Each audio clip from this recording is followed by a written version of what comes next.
Hello, welcome to Walsall United WFC.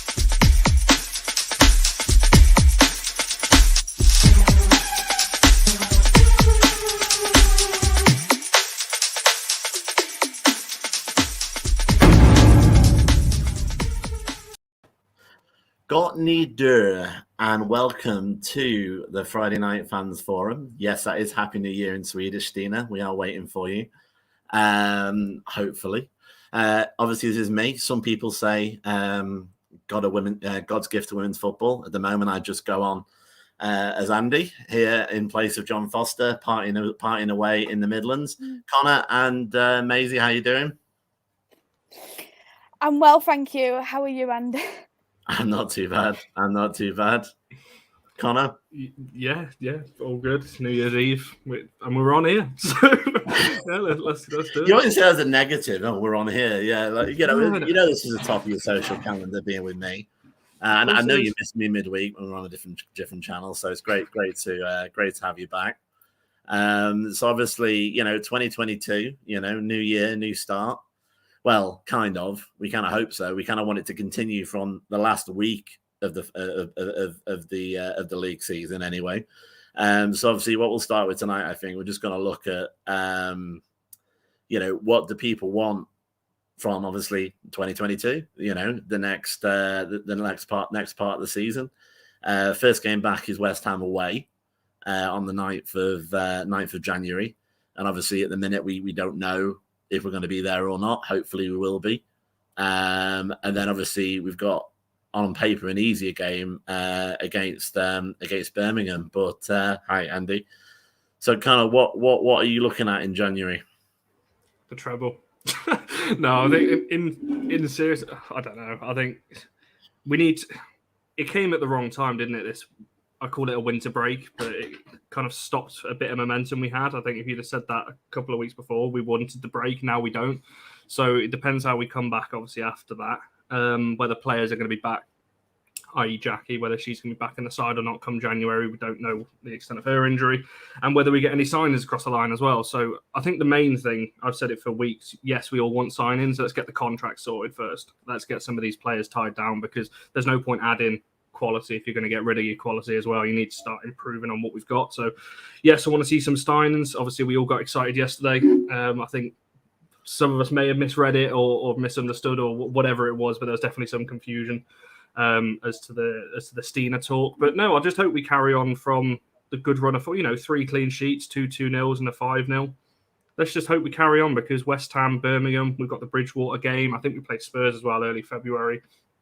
Arsenal, obviously, in the Conte is going to be difficult. We've got winnable games, so I just hope we carry it on, and let's see where we are come the end of the season. But it does just worry me a little bit that we're on a good run of form, and then there's 4 weeks, off. Yeah, I'm sure they will, because they're all professionals, whether they stay to full fitness. But it's the same for both sides. Whoever kept fit enough over the winter will come out on top come West Ham on the 9th. Yeah, no, completely. And obviously, hopefully what I said was something vaguely similar to Happy New Year in Swedish. I'm sure it isn't, but that's what Google Translate told me anyway. But yeah, I think that Stina Baxinius, obviously that all came out yesterday with Emma Sanders' article. And I think obviously she was on the show as well earlier in the week. I suppose what we'll do as well, just to pivot a little bit, is look at, John's always here even when he's not. And that little question about Russo v Blackstinius, just linked to what you were saying there. I'm sick of giving away our toys for another. Why is it 1 in, 1 out? It's not a phone box. It's a football team. Like, we need to build our squad, don't we, Maisy? I agree with that completely.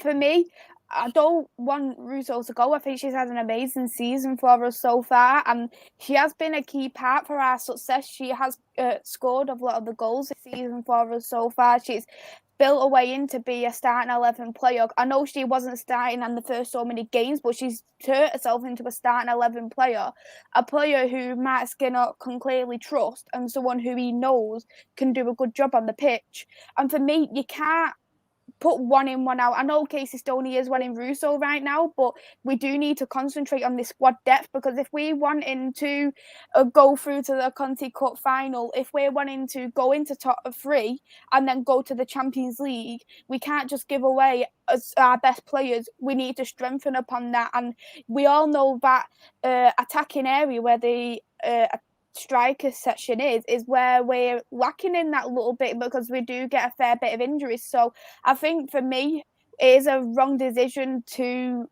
get rid of Russo and then bring in another striker. I'd say we just need to bring in another striker, because not just that, I was reading a couple of other strikers linked to Man United as well, so it would be interesting to see if we do get anyone in this window. No, completely. I mean, this is it. I mean, you're not going to find anyone more than me that's been banging the drum that we need more forwards. I mean, currently, what have we got as an option? I mean, obviously, Ella Toon is world class, but she's more of an attacking midfielder than an actual striker. Russo is great, and she's getting better all the time, but she's going to get even better if she doesn't have to keep basically feeding herself. If you had someone to give her balls and give her crosses, obviously Martha Thomas. Actually, when you look at it on paper, she scores quite a lot when she plays. The problem is she doesn't play that much because she's quite injury prone. Mm-hmm. So how much are we asking on our forwards? And outside of that, what are we looking at now? We're looking at Carrie Jones. Again, sure going to be a monumental talent, but very, very early on in her career. And I think sometimes you need these like more established players to take them on. I would be surprised. I mean, I don't know about you, Con. I mean, obviously, we've discussed about, Blackstenius has been mentioned. I mean, obviously, Emma Sanders mentioned that, Man United are looking at her in the summer. I don't know if this says more about us or not, but part of me thinks that, are we really going to put our hands in the pocket for someone who was in the top 20 of the Ballon d'Or nominations? It seems a bit un-United. Do you think maybe that's where the Russo rumors come from going to San Diego, that the idea we might have to get some money to use some money? I don't necessarily think it's that. I think that the Russo ones come out. I mean, any ex-manager will go after their ex-players just because they know them. The relationship's already there. They know the player, so they know what they're getting. So I don't think it's a surprise. I don't think Russo will be the last player that you'll see, Casey looking at. In terms of everything else, I think it's difficult, isn't it? Because I still stand by the fact I don't think Russo is our striker. I think she'd be a lot better if she was played on the right. And if you've got an absolute goal machine down the middle in Stina Blackstenius, then that link up would be brilliant. And I raised on the show yesterday that if you put Ella out on the left, Russo on the right, and you put Stina down the middle, you then starting to get people that are very good on the ball. And also, you mentioned there about putting some crosses into Russo. The reason we don't have that is because we don't have players at the minute that can actually put the ball in. Maybe that's because Skinner doesn't want us to do that. I said on the show that's going to go out tomorrow that Skinner's way of playing, his ideal goal is the 2 goals he scored against Birmingham, where the fullbacks get to the byline and it's just a tap in. That is Skinner's, I think, ideal way of playing. And if you've got someone like Stina who's in there, who's just a goal machine from the 18-yard box to the goal line, she's more or less going to score. Very similar to Miedemar and like Harder at Chelsea and players like that. So, yes, I think we need to keep hold of Russo. I don't think it's a surprise that she's linked. Whether she goes or not, I'm not too sure. But I think from a United point of view, in terms of what you were saying about is it one in, one out, it shouldn't be, because the money, it's not a lot. It's not exactly like we're going to be selling for a lot and buying for a lot. I think it would show. I think we'll see now where the intentions are. If we get Stina in and a couple of other players and keep hold of the likes of Jackie, Anna, Russo, so on, I think that will show them the board are really looking after this women's side and really showing ambition to take the next step. Because I think if we get, let's say we do get Stina and let's say 2 other players, but Jackie, Russo, and 1 other goes, we've not really improved. We're just staying where we are. So that doesn't really show to me that there's ambition there. We saw it with the men's side in the summer. It was a bit more ambitious. We went after the big names that we needed. When we could argue maybe Ronaldo wasn't needed, but it was a big name signing. So maybe that's what the women's side need. We need to start going after these big names, but more importantly, keeping hold of talent as well. Yeah, no, completely. I mean, I think, to be honest, as I say, you would hope, we're all obviously all biased, but you'd hope that you can see the appeal. Stina knows that she's going to walk into the first team and will be in it solidly as long as she wants. And from just before a Euros, you would hope that's quite an appealing prospect. that's kind of our major sort of thing that we can offer, which is game time, obviously. You know, and I think that's quite important. I mean, obviously, it's funny, isn't it, as well? I think some of it is player perception, don't you, Maisy? Because like everyone keeps, if you're willing to a City, and she's still a Ballon d'Or winner, Ballon d'Or top 20, sorry, not a winner.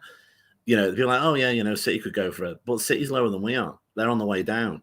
But it's just funny, isn't it, psychologically, how some teams, yeah, they can go in for the big ones, and we're still classed as those that might not get the big player. Like, you could argue that it's only Jackie that we've got that was like a marquee signing previously. Even Mary was technically a number 2 at Wolfsburg. Do you think it's part of like United believing in themselves as well?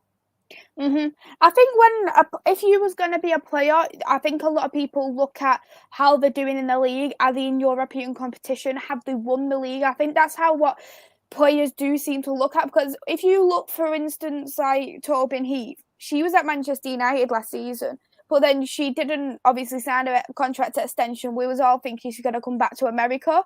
Then we heard on the last so many weeks, oh, she wants to stay in Europe, but then she goes back to Arsenal, knowing that most likely Man United probably would have took her back. And I think for me, it was probably just more for the point she wants to play European football. And I think that's a lot of things what a lot of players will look at. They want to have European football, because if they think, yeah, they're ninth place, but they're still in the Champions League, and I still get to play against these big names like Barcelona, Wolfsburg, Real Madrid, Juventus. If that's what I probably think their mindset would be, or if they know that they're near enough guaranteed the league. I think if that was I think that's the thing what's going to attract him. I don't think it's even about history anymore in terms of history of the club, because if you was going to go based on history of the club, knowing that the values what Manchester United have, that'd be one of the first names what you would look at going to. And I think for now, I think it's more from how the club is doing in the last so many years. But if I was going to be a player, I wouldn't want to go to a 9th place team and someone who's been recently knocked out of the Champions League neither. That's something I wouldn't want to be attracted to, but I know some people are different. It's just fun, yeah, and I just think it's just kind of the belief, isn't it, that you know, for a long time, England was basically City and friends, and then finally, when Phil Neville got his marching orders and they got a decent manager in, oh look, we've now got 5 United players that end up in the England squad, because you look at it properly, you look at it on performance, and you see that, you know, there are quality throughout the league. I think that, you know, that's the important thing. So if we look at it this way then, so 2022, so obviously, you know, as Connor mentioned, we started, we started last, you know, in 2021, we started, you know, okay. You know, then it went a bit south from Birmingham. And then we had, you know, the wind, the rain, the, you know, 5 horsemen of the apocalypse blamed by Skinner. And then suddenly, you know, he managed to pull it back, starting with Brighton, obviously with Everton in the Conti, and then finishing with Villa. So we've touched on transfer, and I'll ask the same question to Connor then yourself, Maisy. So I'll give you one thing for your magic wand. If you could do one thing to get this season, what would it be to improve us? Oh, crikey. You're doing it to me. You're putting us on the spot here. One thing to improve us. Oh, God. We need to create more clear-cut chances.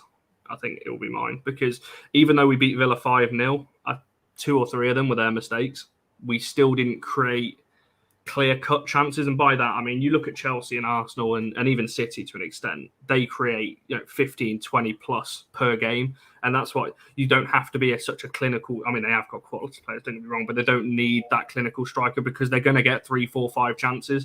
When the likes of Russo and Ella scored some fantastic goals, but they're one-off moments.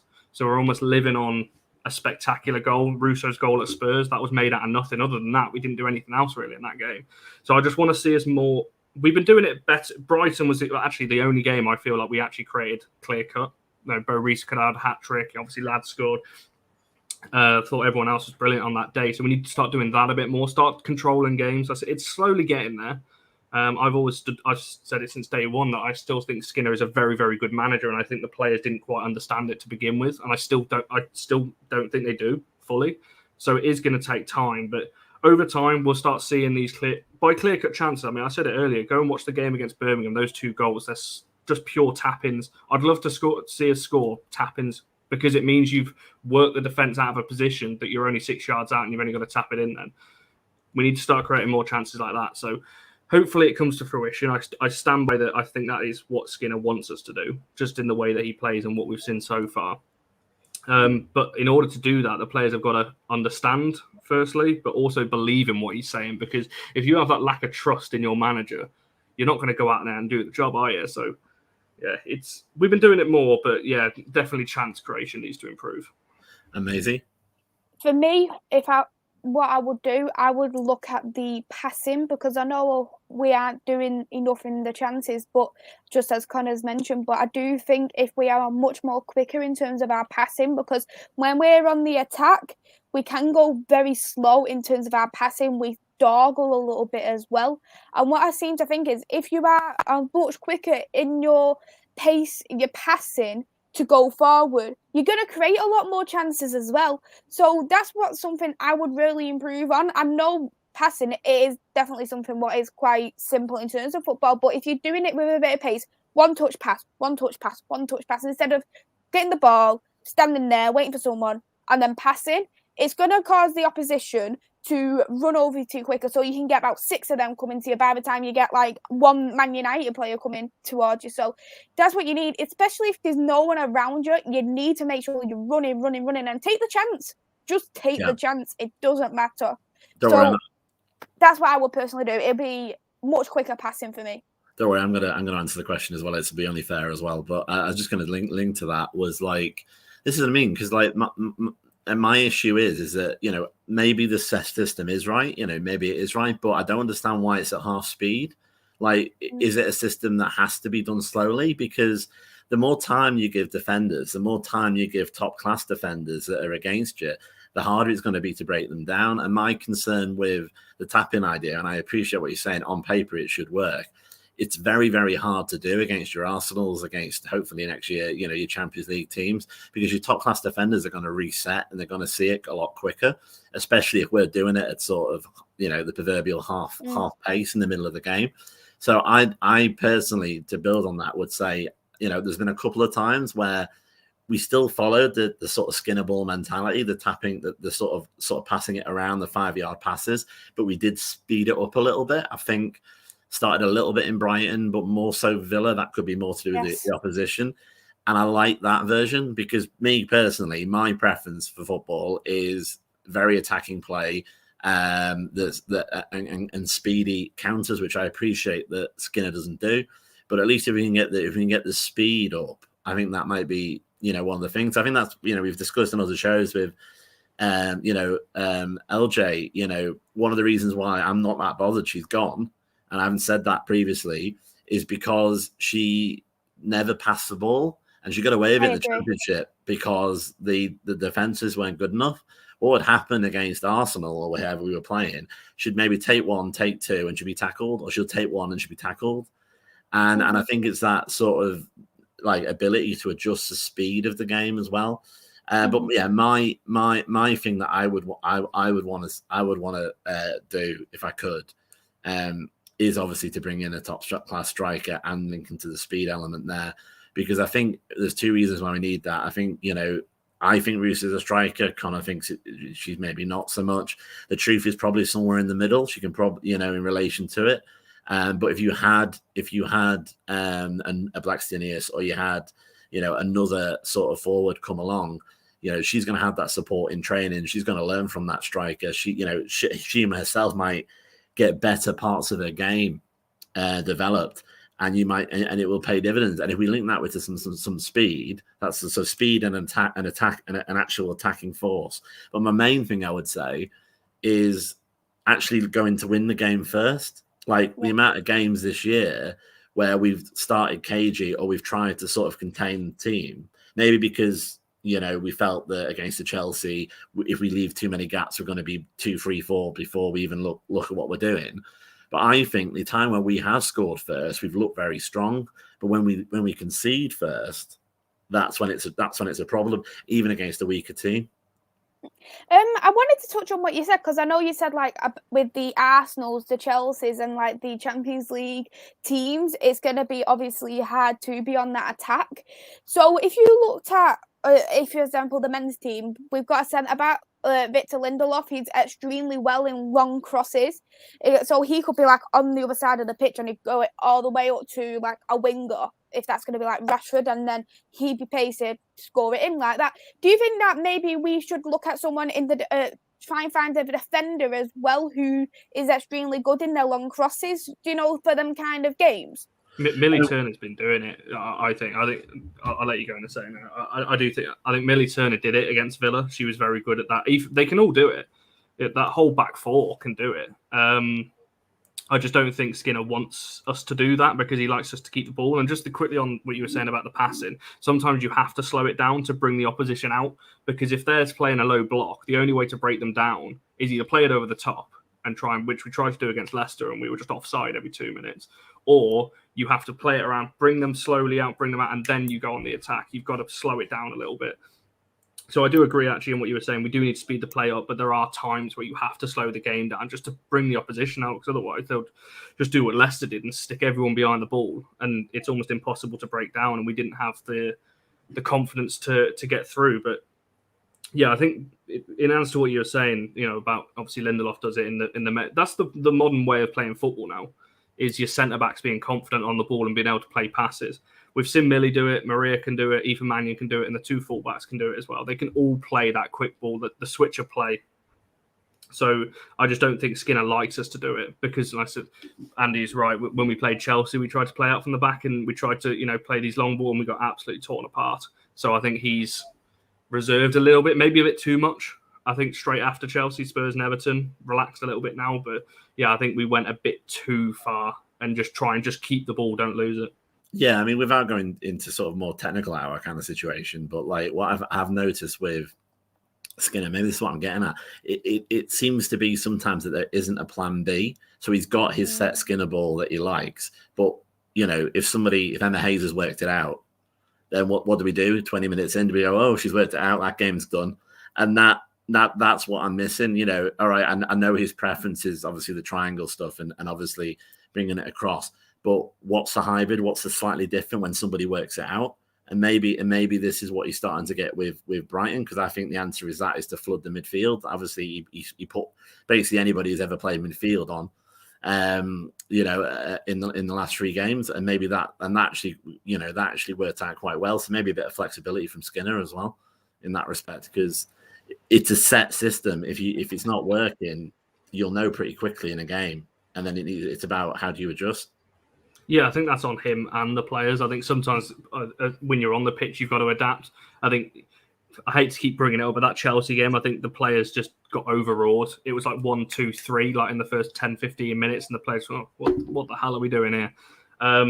So it's on the player. Obviously, the only real time a manager can have influence on the game once the game started is at half time, or if there's an injury break and they can come over to the side. Other than that, they can't really influence the game that much, rather than making subs. They can make small changes, but other than that, it's down to the players on the pitch. So yeah, I actually do think he's tried different things. Against Leicester, we played completely different. And I know people say we played poor, and we did, but the reason for that is because we tried to just long ball every time. That's why we were offside. I can't remember what the amount of offsides were. It was about 20, 25 or whatever it was, because we flooded everyone up front, got the 2 centre-backs to keep knocking it long, and we were constantly caught offside. So I don't think he has a plan B personally, because I don't think he trusts the squad, which is a problem, because you need a squad of 17, 18.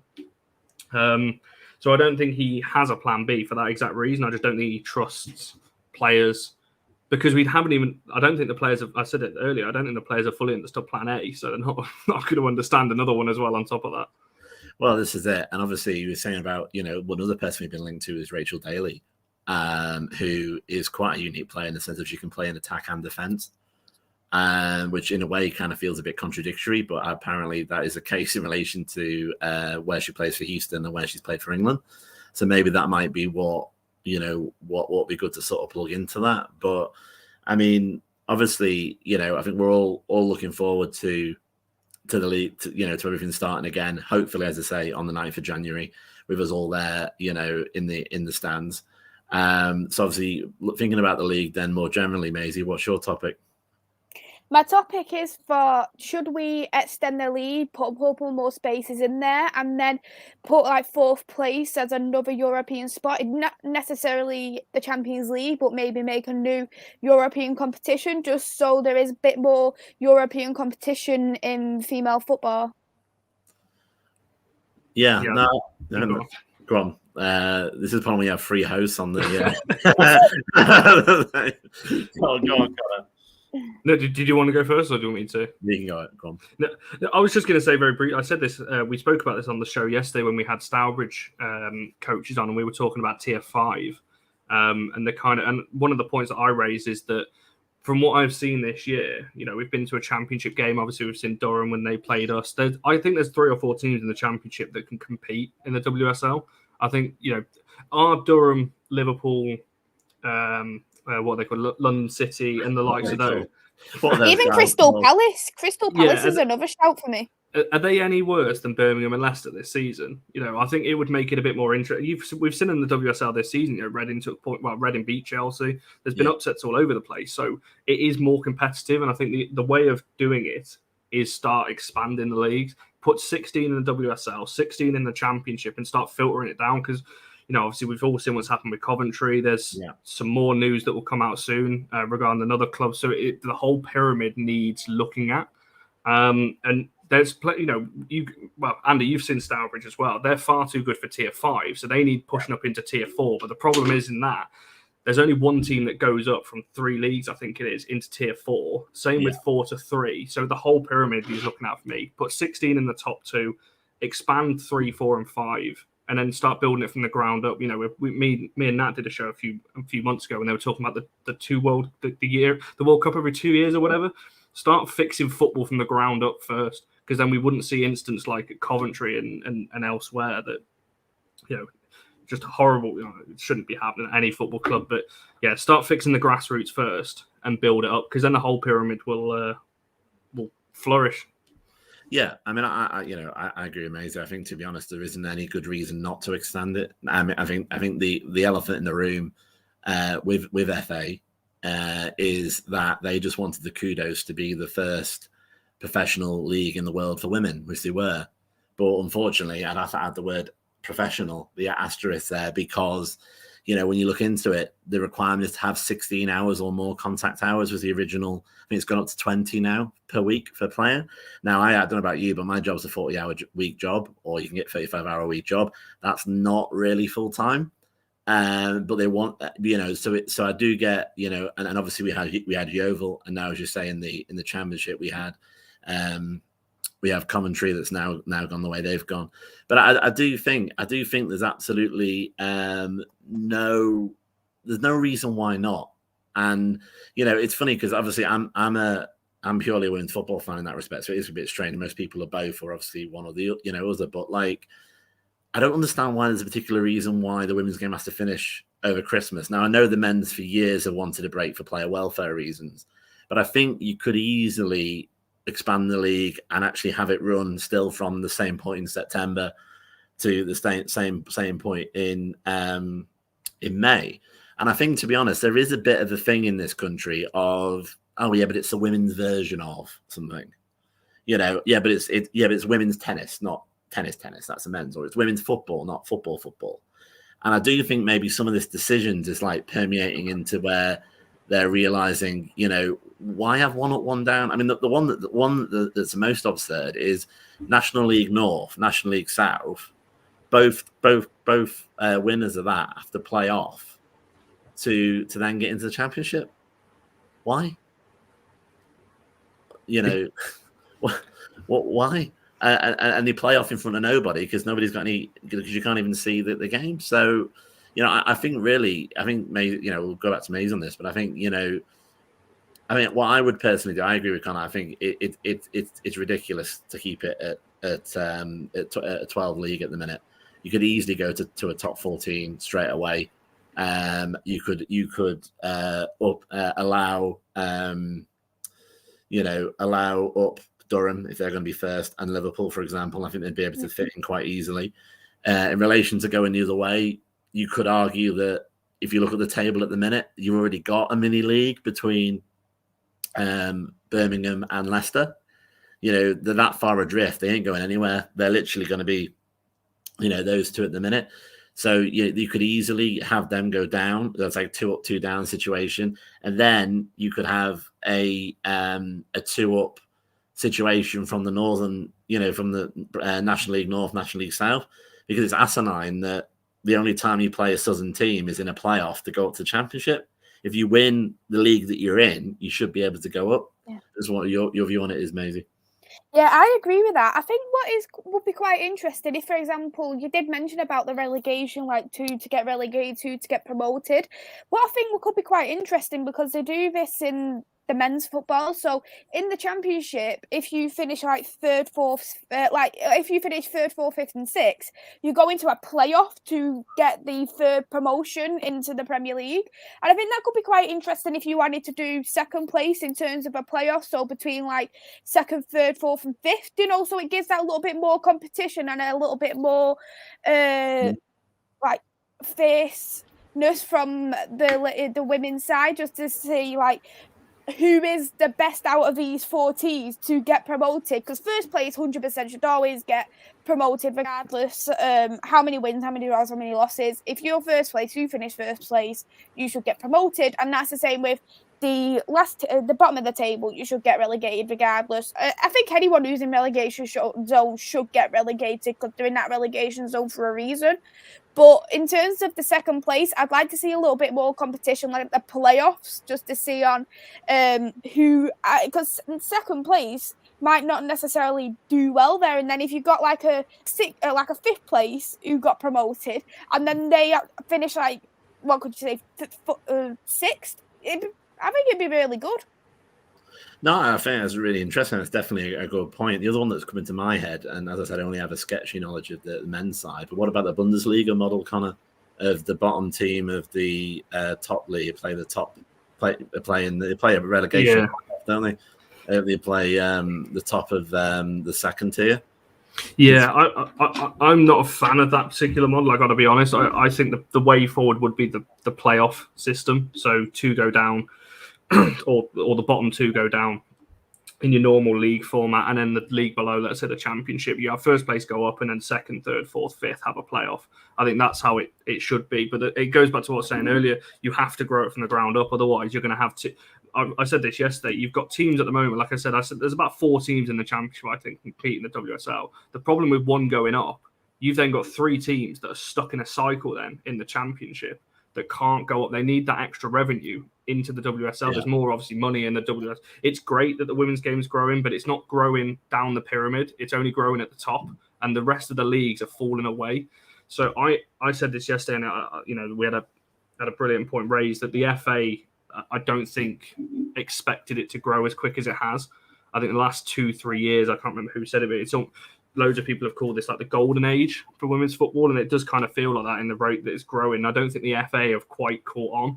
I think they are now having these conversations in the light of what's happened at Coventry, but I think, it just needs looking at for the whole pyramid, because it's all very well. If the WSL grows, let's say, to 16, say you put 4 up, that's great for the WSL, but then, like I said before, teams in tier 2, 3, and 4, and even 5 are going to miss out then, because they're just going to be stuck in that same cycle of only one goes up. So it's not fair on those teams, and it's not fair, actually. We spoke to Andy Fisher of Starbridge yesterday, talking about when your only aim is to win the league, it puts so much pressure on, because you have to win the league. And he was saying yesterday that everything then comes down to goal difference. You'll be winning 6-7-0 and asking the ref to, why haven't you added 6 minutes on or 5 minutes on? Because they need that extra goal. That's not what football should be. So, yeah, it needs looking at through the whole pyramid. But I think it will. Like I said, I just don't think it's taken. Well, no, I do. I think it's taken the FA by surprise that it's grown as much as it has, and I hope it doesn't. But I do fear that, as good as it is, obviously as a United fan, that the WSL is growing, and and women's football's growing. They need to not forget about the Championship and the national leagues, 5, 6, 7. There's a lot of tiers, in the pyramid. Let's not forget about those. Let's start building out, because we don't want to see, more of what obviously has happened at Coventry. Yeah, I mean, obviously we've touched Coventry a little bit now, so we obviously need to spend some time on that. I mean, I've been quite vocal on Twitter on it. which I'm sure will come as a complete shock to anybody that I have a strong opinion or don't put it in a very clear way. But I think there's the sort of growing pains at the minute when it comes to women's football. You've got the sort of side of the sort of teams and the side of the fan base who want to turn it into the biggest it could be, the fullest stadiums, the biggest revenue, the biggest TV, giving the girls the support that they deserve. You can probably see by the way I'm laying this out where my heart lies. Seeing them as athletes, getting them sponsorship deals, then being essentially literally just female versions, the Manchester United women, Arsenal women, Chelsea women, the one club mentality. And on the other side, and these I think is possibly the problem here, and it will link to commentary in a minute, I promise I'll bring it back and I'll bring you in Maisy now. You've got those that kind of like put it in the same category as taking the little kid out to a picnic. Don't really want to pay more than £6 because even though I've just had a burger that's £8 because it's women's football, isn't it? Why would you pay £6? And it's a bit noisy, isn't it? If you have a lot of people chanting and lots of people, isn't it much better when you can spread out and you're on a park somewhere? And and it's like and then they wonder what they wonder why the women's game is treated as an afterthought and then doesn't actually get the support. And I think with commentary the problem was is that I think certainly as you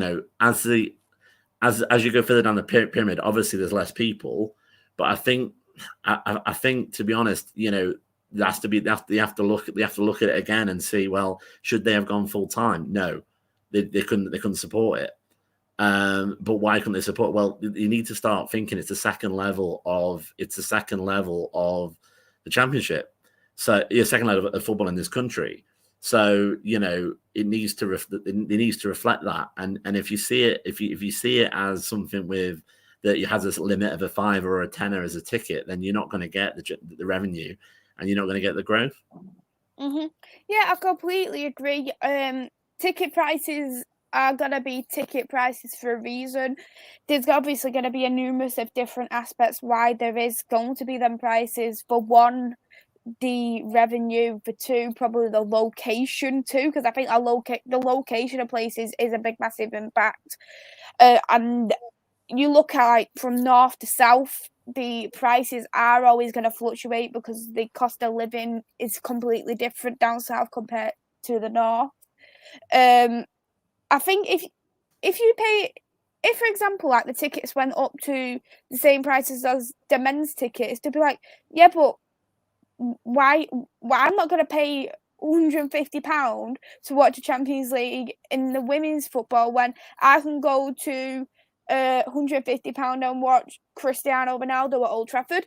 I think when you look in that aspect, I just think if you're paying £6, it's a very good amount of money, and £6, you can't buy like a lot of things for anything less than £6, really, to be honest. So I think the prices are quite good right now, and it can only get once the Super League, the Championship, it gets a lot more invested in. The tickets are going to start going up as well because more people are going to be interested in it. Yeah, I mean that's what I mean. Go on, Connor. No, I was just going to say off the back of that, the main difference between the men's and the women's as well, that firstly, the women's needs to grow at its own pace. You can't just up the prices like by £10 by next season. But the main thing is as well, men's football, and people don't like me saying this, but I mean, I'm going to say it anyway. Men's football now has become a business. They do not need fans. Old Trafford could be empty it was obviously during COVID. It could be empty for a whole season. It's not going to affect them too much financially because ultimately all of the money in the men's game comes from TV revenue and sponsorships and these kinds of things. They don't need fans. Whereas the women's football, a lot of the money comes through ticketing revenue. The TV deals are there now. Obviously, with Sky and BBC have really put money in this year. Barclays are now on board and that kind of thing. But it's nowhere. I mean, you're talking billions in the men's. It's nowhere near that, obviously, on the women's yet. But it can't be either. They can't just shove hundreds of millions in and go, right, here we go. Because if let's say you broadcast it as much as you want, obviously Sky and BBC are involved this season. Capacities at stadiums haven't changed too much from last season. They're still relatively, LSV, let's say 2,000, between 1,000 and 2,000, depending on the game. You need people to want to go. You don't want to feel like you're forcing people. I'm very passionate about this because I think, obviously, I've just come in this year, and I feel like there's a lot of people. There's some people that want to force people in. Come on, you've got to do it. Well, you don't, because there's some people that don't like the men's football. You don't have to like both. But at the same time, like I said, I think clubs rely heavily on ticketing revenue, and I agree. This is one of the reasons. I know people don't agree with me, but one of the reasons I want Liverpool to come up is because it's another rivalry for United, and the way that you generate more fans for me is having more rivalries, having more passion and that kind of thing. So if you imagine United, Liverpool, United City, Arsenal, Chelsea in a season, then it really starts to grow and more fans go, oh, it's United, Liverpool, I might go watch that. And then they get hooked and they come back and that kind of thing. So yeah, I just wanted to make that point on ticketing revenue because it's brought up all the time that, the men's and that kind of thing. I'll tell you now, men's football do not need ticketing revenue. Certainly not at the top clubs. Yeah, no, I mean, I lost my thread as I was going towards the end there. But basically, what I was trying to say is, I think essentially, and maybe this is why it's hard, is that we need to get everybody pulling in the same direction. You're going to need two leagues wanting to grow the game, and I think there's a section of the fan base and section of the leagues that are happy with this sort of closed shop park on a Sunday afternoon mentality. And obviously, just looking at Catherine's point there, I don't see that as a problem as much because, as I said, I see women's football as the female version of the male version of, it's clubs at the end of the day. And yes, I would love to have a club that is just purely a women's club, like a Lewis. Well, Lewis has a men's team, but Coventry didn't have, as you said, it was unattached there to come up and be successful. But I don't think it's a be an end all. I'd rather have two leagues that have a very strong female side, a very strong male side, and as you say, a club identity. So you can have, as you say, United versus Liverpool in the men's, and you can have United versus Liverpool in the women's. And it's, as you say, it's the same club. And I think, you look at the rugby in Wales with, what was the Pro 12, and they just made up a name, the Ospreys in 2003. When you've got no history, you can really struggle because the whole point is about history.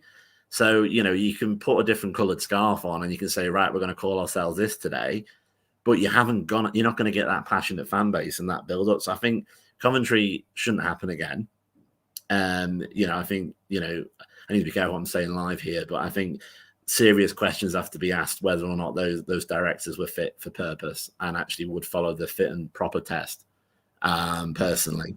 But that's just my own personal opinion. But I think the more general idea of the fact that maybe we have to stop thinking that being linked to a Premiership team or linked to a Championship team is a bad idea, and just forget that, and just remember that these are football clubs, and we want strong, women's clubs. I mean, obviously, in the NWSL they have slightly different identities with Portland Thorns and Portland Timbers.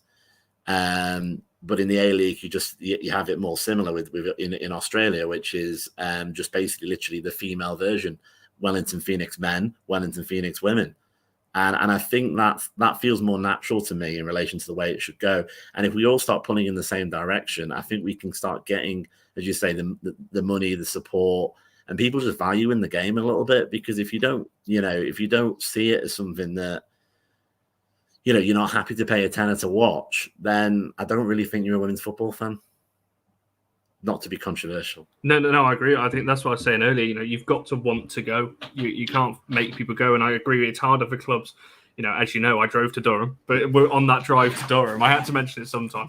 Obviously, on that drive to Durham, you were telling me about the kind of rivalry between us and Durham, and I get it a bit more now, but I still don't understand it. And I think clubs like Durham that don't have an established men's side are going to struggle a bit more because there isn't that history.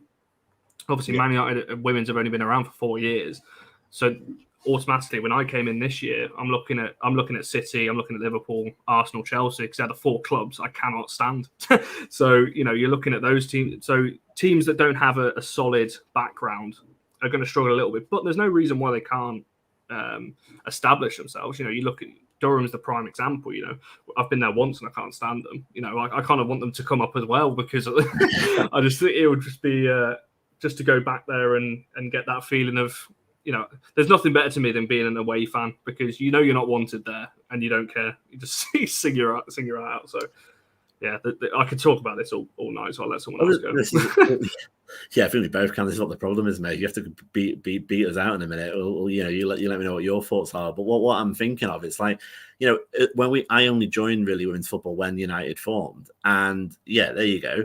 You know, like all that rubbish. We had a hell of a lot of pushback from the establishment in women's football, as well as the fans, that we were doing something sacrosanct by chanting for our players and booing the referee. I mean, and that's football, isn't it? You know, and I think that's required so much. Maisie, what's your thoughts? For me, I completely agree what you said with noise, atmosphere. That's what you do want in terms of football, because when you go to football, you want to sing your heart out, you want to support your club, and like you say, there is no better feeling than being at your ground supporting your club. There's no better feeling than going away and supporting your club as well.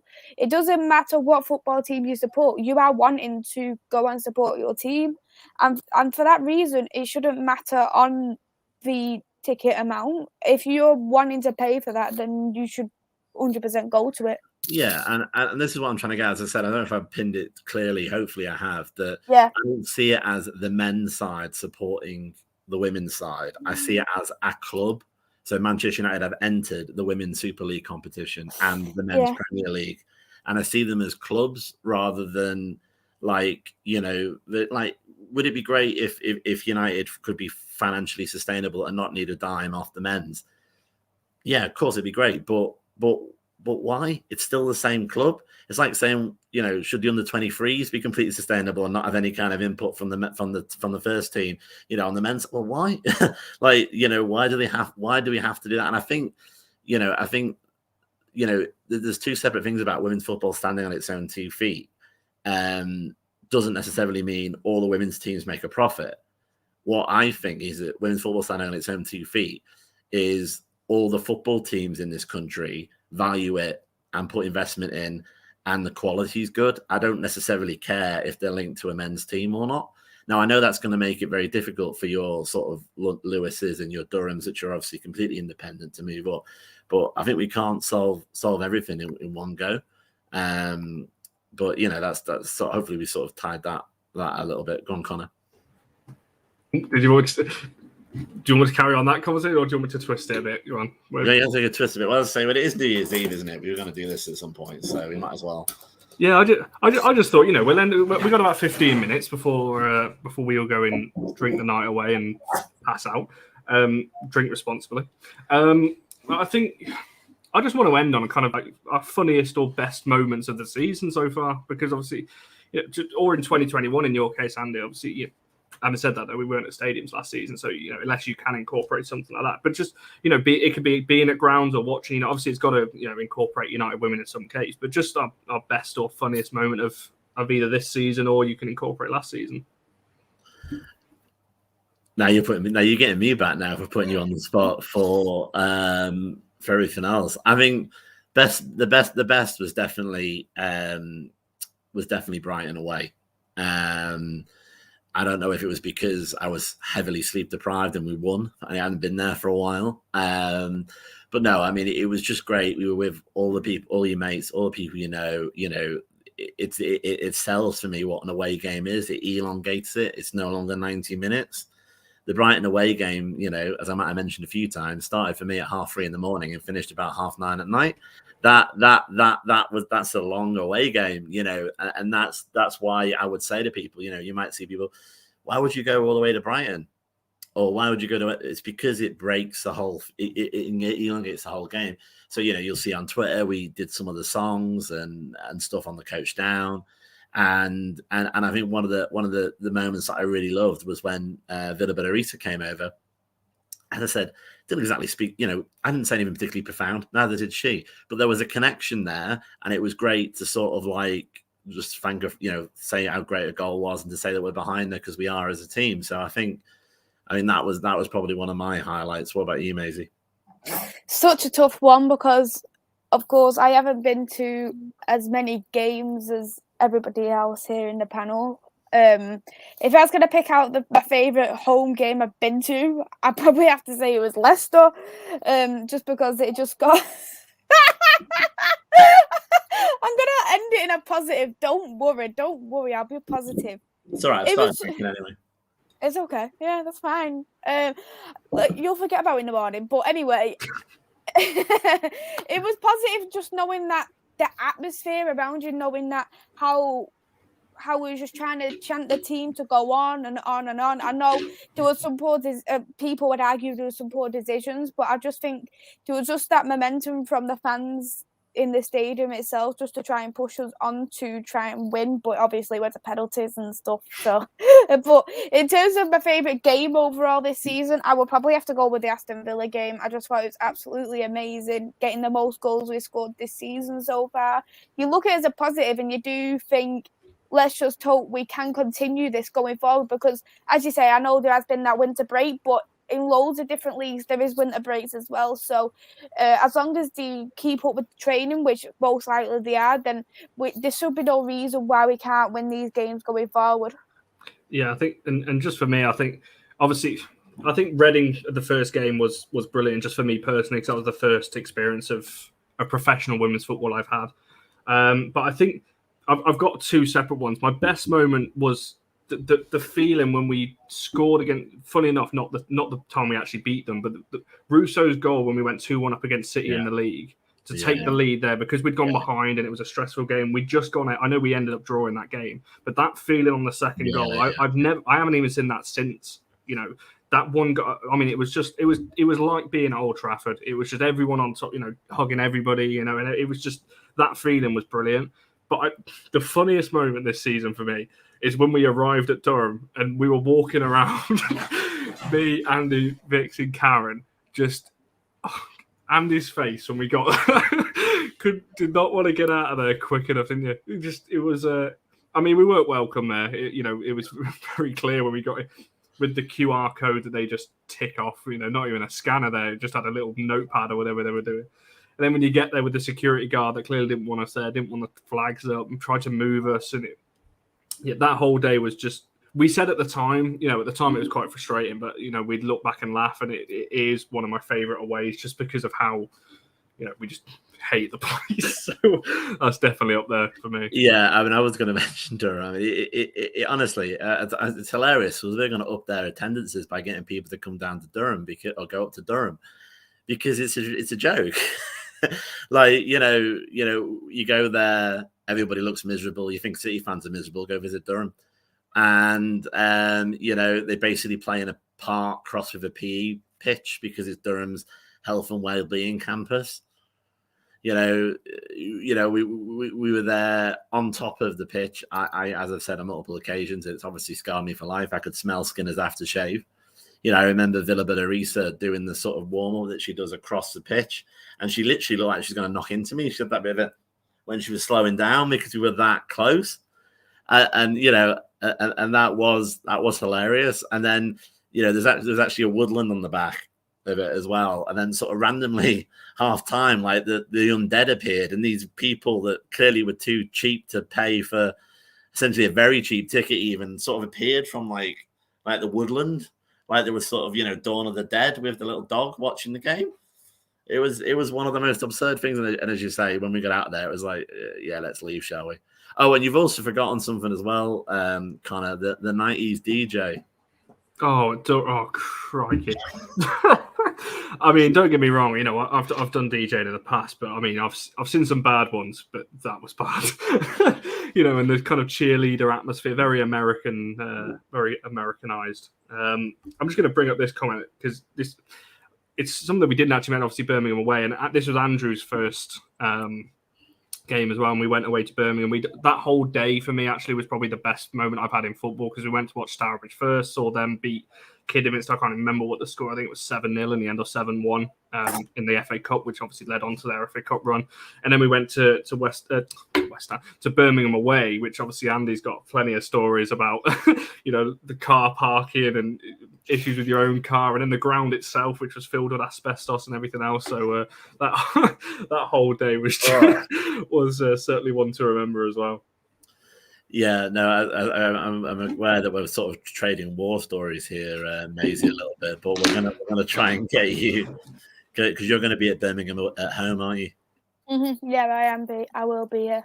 So hopefully, I mean, let's be honest, they should be happy coming to LSV, as Connor mentioned. I mean, God, what a horrible place that is. To an extent, that's why I started thinking, well, between the two of them, I'd rather have Birmingham go down, because I don't want to go back there again.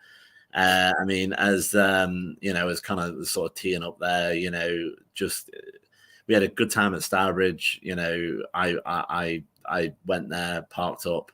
There was issues in my car, and then I ended up having to run across. Me and John had to run across the pit to try and catch up with everybody to not miss the game. And then this massive sort of steward appeared and frisked me. I was like, in such a way where I felt like saying, "You can buy me dinner first." And he was like, "Oh yeah, we've got to be careful with you, like you United fans, we moved you." And I was like, "What?" And obviously, from a women's football fan, I'm not used to that.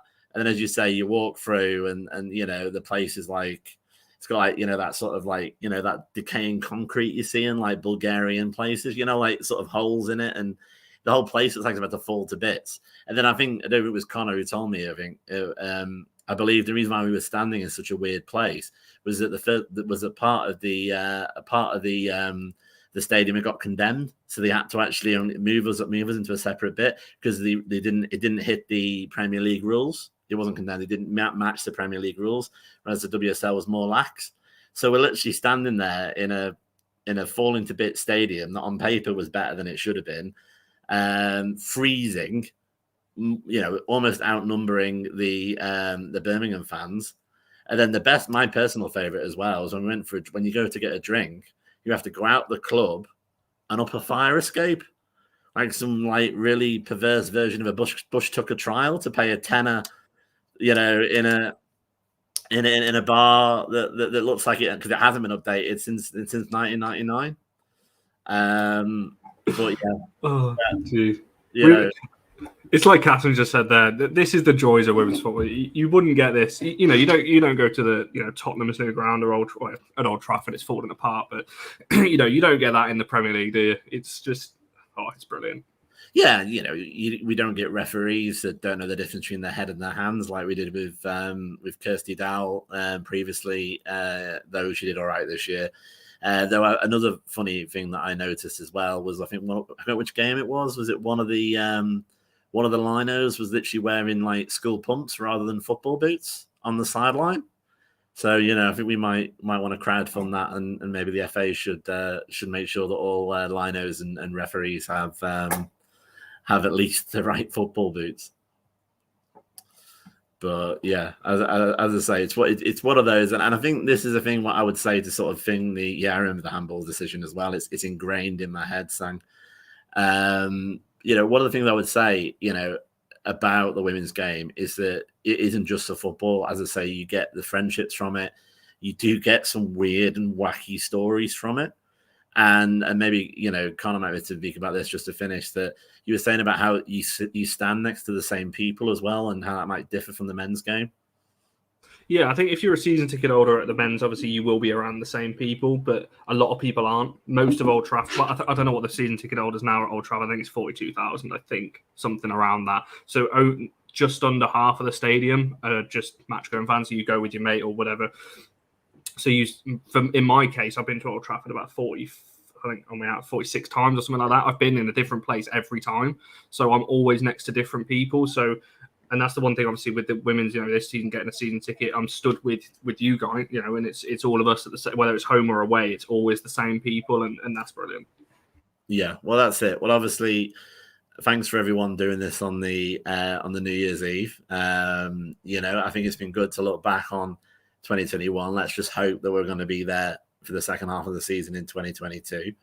And hopefully we'll get some attackers and definitely have some more interesting stories coming towards the end of the season. So if anyone wants to know into the second part of the season, so anyone wants to know where to find you, Maisy, where should they look? You can find me through my YouTube channel. My YouTube channel is Devils United, and you can also find me on my Twitter, which is @2_MUFC Maze. And Connor? Yeah, I mean, my Twitter's there if you want daily rants. I'm usually arguing with somebody or something else is going on. But It's not like me. So yeah, if you want to follow me on Twitter there, and obviously the All for United men's account as well. If you aren't already subscribed over there, me and Benny, obviously who you'll recognise from this channel, have a weekly Monday show, and I can't say who it is, but we have a scheduled date now for a current player that we are interviewing, and that will go out some point in January. So that is huge for the channel. So yeah, stick around for that one.